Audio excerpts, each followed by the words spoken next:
Hello കൂട്ടുകാരെ, ഇന്നത്തെ നമ്മുടെ ബ്രേക്ക്ഫാസ്റ്റ് പൊറോട്ടയാണ്. പൊറോട്ടയും ഉരുളക്കിഴങ്ങ് കറി. ഈ ഉരുളക്കിഴങ്ങ് കറി വെക്കുമ്പോഴേ അതിനകത്ത് കുറച്ച് പരിപ്പും കൂടി ഇട്ട് കറി വെച്ചാൽ നല്ല അടിപൊളി ടേസ്റ്റ് ആയിരിക്കും, നല്ല കുറുകിയിരിക്കും.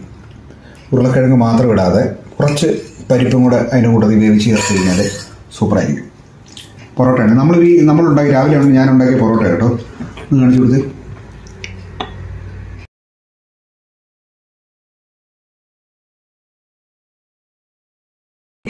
അജയനും നക്ഷത്ര കുഞ്ഞും കൂടിയാണ് ഇവിടെ പൊറോട്ട ഉണ്ടാക്കുന്നത്. ചേർക്കേണ്ട കാര്യമില്ല. ഒരു മുട്ടയും കുറച്ച് ഉപ്പും മൈദയും കൂടെ ചേർത്ത് ഒരു അരമണിക്കൂർ കൊണ്ട് കുഴച്ച് വെച്ച് കഴിഞ്ഞാൽ നമുക്ക് നല്ല പൊറോട്ട ഉണ്ടാക്കാം. അതെ, നല്ല സോഫ്റ്റ് ആണ്, പെട്ടെന്ന് മുറിച്ചെടുക്കാൻ.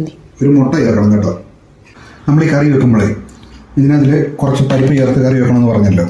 അപ്പോൾ ഇതിനകത്ത് ഇൻഗ്രീഡിയൻസ് വരുന്നതേ വേറെ ഒന്നും ചേർക്കണ്ട കേട്ടോ. കുറച്ച് മഞ്ഞൾപ്പൊടിയും കുറച്ച് മല്ലിപ്പൊടിയും പിന്നെ എരിവിന് പച്ചമുളക്, ഇത്രയും മാത്രമേ ചേർക്കാവുള്ളൂ. പിന്നെ ഉപ്പും.